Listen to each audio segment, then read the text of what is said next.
নেতা নাক থাকবে না, ওই ঘর থাকবে না, আপনারে রাইখেই, আরে মিয়া আপনার দোকানের জাকাত রাইখেই ওরা আপনারে কবরে পাঠাই দিবে। আপনার ঘরের মধ্যে রাইখেই আপনারে কবরে পাঠাই দিবে। আপনার সন্তানরা, পরিবারের বাচ্চারা, স্ত্রী সন্তানরা আপনারে তারা মাটির উপরে ধাইকা আপনারে মাটির নিচে দাফন করে দিবে। দাফন করে আপনি যাদের জন্য আল্লাহকে ছেড়ে দিয়েছিলেন, যে সংসারে হাসি ফুটানোর জন্য, বউ বাচ্চার সংসার করার জন্য আপনি এক ওয়াক্ত নামাজ পড়তে পারেন নাই, আল্লাহকে ডাকতে পারেন নাই, আল্লাহরে ভুলে গেছেন বহু আগে।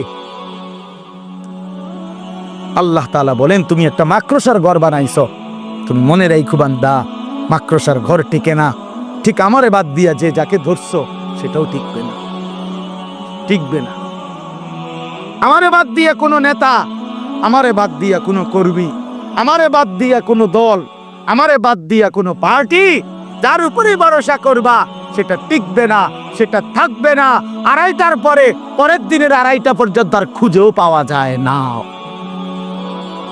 বেশিক্ষণ লাগে। এক আড়াইটার থেকে পরের দিনের আর আড়াইটা যায় না। আড়াইটায় যখন ভাগছে তো পরের দিনের আড়াইটা পর্যন্ত আর কিচ্ছু নাই, কিচ্ছু নাই। তো 16 বছরের সাজানো সংসার কই গেল? হ্যাঁ, 16 বছরের নেতারা কই? 16 বছরের কর্মীরা কই? 16 বছরের দাপট কই? 16 বছরের অহংকার কই? 16 বছরের বড়াই কই? কই বাবা?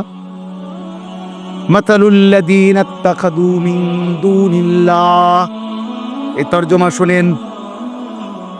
আল্লাহ বলেন আমি উদাহরণ দিচ্ছি বান্দা, আমি আল্লাহকে বাদ দিয়ে অন্য যা কিছুকে বন্ধু বানায় যারা, কামাসালিল আনকাবুত, তারা যেন মাকড়সার মতো। কিসের মতো? ইত্তাখাযাত বাইতান, যে একটা ঘর বানিয়েছে মাকড়সা। মাকড়সা যেমন একটা ঘর বানায়, তুমি মাকড়সাও একটা ঘর বানিয়েছো। ইন্না আওহানাল বুয়ুতি লাবাইতুল আনকাবুত, আল্লাহ বলে জেনে রেখো বান্দা, এই পৃথিবীতে সবচেয়ে দুর্বল ঘর মাকড়সার ঘর। ঠিক তেমনি ভাবে আমি আল্লাহরে বাদ দিয়ে তুমি যেটারে ধরছো সেটাও এরকম দুর্বল ঘর, সেটাও এমন দুর্বল ভরসা। যে ছেলেদের জন্য এত কিছু করলা, ওরা সত্যি সত্যি তোমার কথা মনে রাখবে না। তুমি যদি আল্লাহরে মনে রাখতা, আল্লাহ বলে বান্দা ফাদকুরুনি আযকুরুকুম, তুমি যদি আমারে মনে করো বান্দা, আমি ওয়াদা দিলাম আমি তৎক্ষণাৎ তোমাকেও মনে করব। তুমি ডাইকো আমারে, আমিও ডাকবো তোমারে। বান্দা বলে আল্লাহ, রব্বুল আলামিন বলে লাব্বাইক ইয়া আবদি, বলো বান্দা আমি হাজির। বান্দা আবার বলে আল্লাহ, বান্দা বারবার বলে সুবহানাল্লাহ সুবহানাল্লাহ আলহামদুলিল্লাহ। আল্লাহ প্রতিবারই বলে লাব্বাইক ইয়া আবদি। বান্দা বলো না আমি হাজির, আমি হাজির, বলো কি চাচ্ছ? বান্দা কিছুই বলে না, শুধু আল্লাহরে ডাকে, আল্লাহরে ডাকে, আল্লাহরে ডাকে, আল্লাহরে ডাকে। জিকির করতে করতে মজা পায়। একটা সময় আল্লাহ বলেন, হাদিসে কুদসির মধ্যে আছে, আল্লাহ বলে বুঝছি বান্দা তুমি আমারে ডাইকা বড় মজা পাইছো, ঠিক আছে বান্দা তুমি আমারে ডাকতে থাকো, আমি আল্লাহ তোমার প্রয়োজন পূরণ করতে থাকি।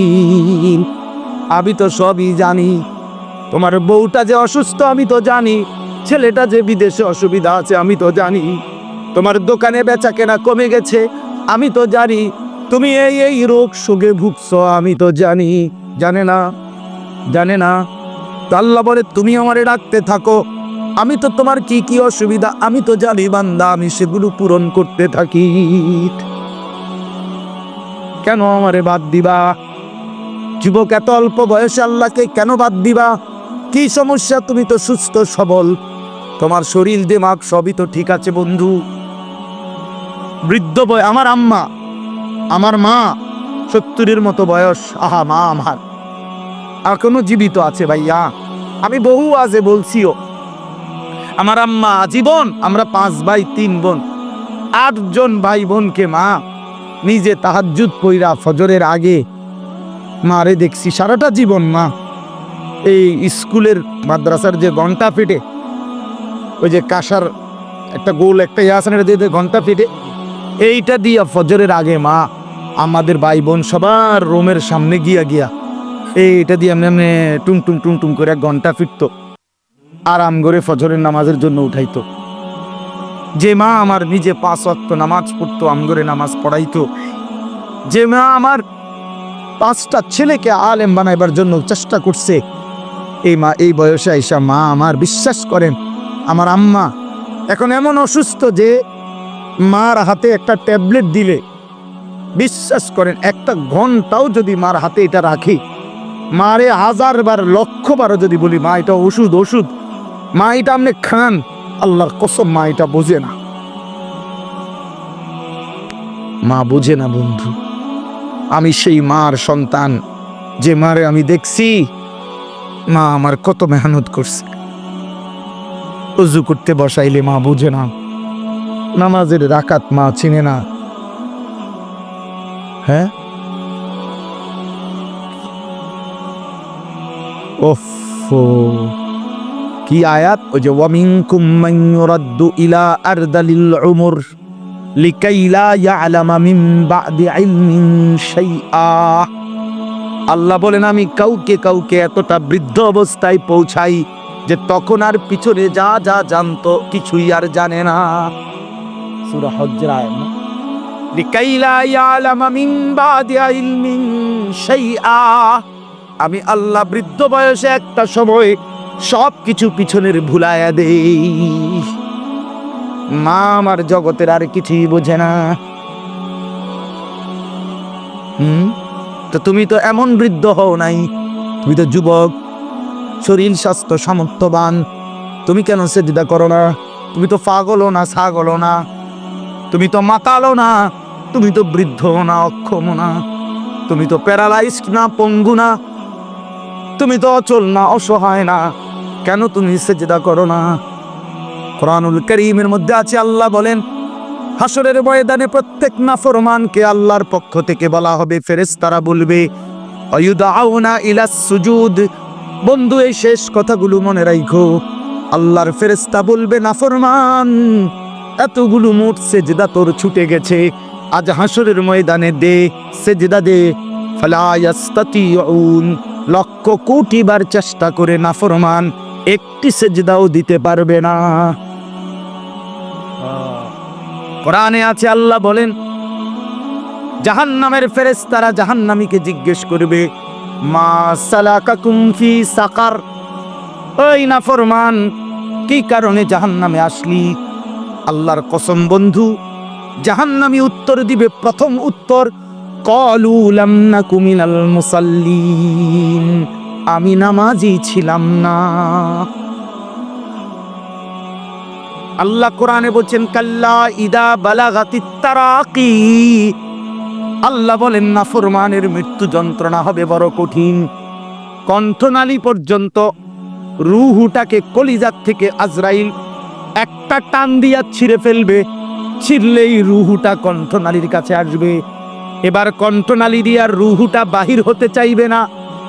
আল্লাহ তাআলা রাসূলুল্লাহর হাদিসে স্পষ্ট নবীজি বলছেন এই কণ্ঠনালীর কাছ থেকে রূহটাকে দুনিয়ার মানুষ কোনো পলিথিন যদি কোনো শক্ত কিছুর মধ্যে লাইগা থাকে, পলিথিন যদি এমনে না খুলে টাইনা যেমনে ছিঁড়ে, আল্লাহর কসম নবী বলে কণ্ঠনালীর থেকে রূহটা নাফরমানের বের হতে চাইবে না, ফেরেশতা ভাবে টাইনা ছিঁড়া বাইর করবে। কাল্লা ইযা বালাগাতিত তারাকি, আল্লাহ বলেন এমন কষ্টের মৃত্যু, এমন কষ্টের মরণ কেন হবে জাননি? ফালা সাদ্দাকা ওয়ালা সাল্লা, কারণ সে আমি আল্লাহরে মানে নাই আর নামাজ আদায় করে না। মাতবরি ছুটতে যাইব দেখো। এখনকার মাতবরি বাতে না দুগা খাও আর মোবাইল টিপো বইয়া বইয়া, এই তো আর কিটা মাতবরি ছুটে যাবে ভাইয়া, কলিজাটা ছিঁড়া ফেলবে ফেরেশতা। রুহুটা ছিঁড়া ফেলবে, একদম টুকরা টুকরা বানায়। আল্লাহ আমারে মাফ করে দেন। ফালাউলা ইদা বালাগাতিল হুলকুম ওয়া আনতুম হিনাইদিন তানজুরুন। সূরা ওয়াকিয়া। আল্লাহ বলে না, ফরমানের রুহুটা যখন কণ্ঠনালীর কাছে আসবে আর তোমরা আত্মীয় স্বজন আশেপাশে অসহায়ের মতো তাকিয়ে থাকবে, ওয়া নাহনু আকরাবু ইলাইহি মিনকুম ওয়ালাকিন লা তুবসিরুন। আমি আল্লাহ কিন্তু ওর কাছাকাছি আছি, যদিও তোমরা আমাকে দেখছো না। এবার আল্লাহ চ্যালেঞ্জ করে বলে, ও দুনিয়াবাসী, তারজিউনাহা ইন কুনতুম সাদিকিন। তোমরা যদি মনে করো আল্লাহ পাক তোমাদেরকে শাস্তি দিবে না, হাসরের ময়দানে উঠাবে না, আখিরাত যদি মিথ্যা মানেই হয়, তাইলে এই নাফরমানের কণ্ঠনালীর থেকে রুহুটা ফিরাইয়া তার কলজার ভিতরে ঢুকায় দাও। ওরে মরতে দিও না, ওরে ধরে রাখো, সাই পারোনি। তারজিউনাহা, রুহু ফেরত দাও, ধরে রাখো। কই পারবে? বলে না কেন পারবে না। চলেন আমিও বদলাই, আমরা সবাই বদলাই, ঠিক আছে না? ইনশাআল্লাহ আল্লাহ সবাইরে ভালো করে, সবাইরে ভালো। আল্লাহ বলে, লাউ কানু ইয়ালামুন, আমার বান্দা যদি এই কথাটা বুঝতা, এটাই ভালো হতো যে আমারে বাদ দিলে তোমার ভালো হয় না।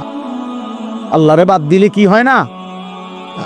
মাকড়সার ঘর হয়, মাকড়সার ঘর টেকে না। ইন্নাল্লাহা ইয়ালামু মা ইয়াদউনা মিন দুনিহি মিন শাই।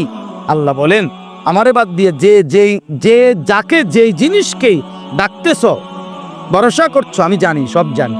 ওহুয়াল আজিজুল হাকিম। আর মনে রেখো, একমাত্র ক্ষমতাবান প্রজ্ঞাময় শুধুই আমি আল্লাহ। তিলকাল ওয়া তিলকাল আমসালু নাবরিবুহা লিন-নাস।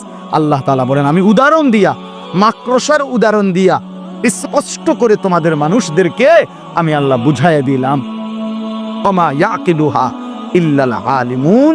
আর আমার এই কথার থেকে বুঝবে তারাই যাদের মধ্যে আল্লাহ তাআলা কোরআনের বুঝ দিছেন, রাসূলের ইলমের বুঝ দিছেন, আর বিবেক বুদ্ধি দান করছেন, ইলম দান করছেন। তারাই বুঝবে, দুনিয়া লুভি মাতাল বুঝবে না। সে বলবে, ও হুজুর এরকম কয়, তুমিও আচ্ছা মনে করো না, কইয়া উড়াই দিলারি, দাও উড়াইয়া দাও, অসুবিধা কি? বাতে তো খাও, আমরা বাতে খাই। দুনিয়া এই এমনি এমনি পার হইয়া যাবে, কাব্বাইয়া কুব্বাইয়া দুনিয়া পার হইয়া যাবে। হাসলেও দুনিয়া শেষ, কাঁদলেও দুনিয়া শেষ। কথা বলেন না? হ্যাঁ, আজকের রাত যার দুঃখের রাত, তারও ভোর হবে। আজকের রাত যার আনন্দের রাত, তারও ভোর হয়ে যাবে। বাসর রাতও ভোর হয়, জেলখানার রাতও ভোর হয়। এটা তো শেষ হয়ে যাবে ভাইয়া। এরপরে কবর, হাসর, আখিরাত, পরকাল, নাকি এগুলো মিথ্যা? সত্য। হ্যাঁ, 100 সত্য। মিথ্যা কথা এতদিন চলে না। কথা বলেন না কেন? মিথ্যা কথা এতদিন চলে না। যে 1450 বছর ধরে সেই নবীজির জামানার থেকে এতদিন বুঝি মিথ্যা কথা চলার কথা, কাজে বুঝেই যায় সত্য। আল্লাহ আমাদেরকে বুঝ দান করেন। আজকে আল ইহসান ইসলামী যুব সংগঠন আল্লাহ তাআলা কবুল করেন। তোমরা যারা ছেলেরা বসছো ভাইয়া, দয়া করে নিয়ত করো, দিলে দিলে তোমার ভালো তুমি দেখো। শেষ পর্যন্ত তুমি তোমার পথেই চলে যাবা, আমি আমার পথেই চলে যাব। আমরা সবাই আলাদা হয়ে যাব। যে তুমি তোমার ভালো বোঝো, নিজের কল্যাণ, নিজের ভালো বোঝো।